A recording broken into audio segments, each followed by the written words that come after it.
Ready to ditch the endless scrolling and finally connect with the right person about that dream property you found on Redfin?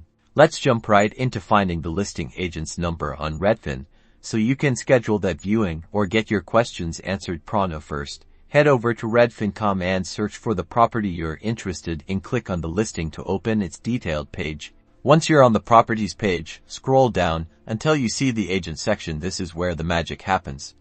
You'll usually find it closer to the bottom, below all the property details and neighborhood information. Look for a section clearly labeled Agent. Now, within the agent section, you should see the listing agent's name, photo, and most importantly, their contact information. Many times, their phone number will be directly displayed with a phone icon next to it or a call button. Click on the phone number or the call button, and boom, you're ready to connect. If you don't see a direct phone number, don't panic. Redfin often provides alternative ways to contact the agent, such as a contact agent form or a direct message option. Use these features to send a message requesting a call back or to schedule a tour. And that's it.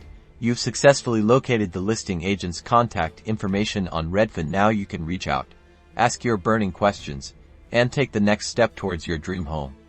Don't forget to like and subscribe for more real estate tips and tricks.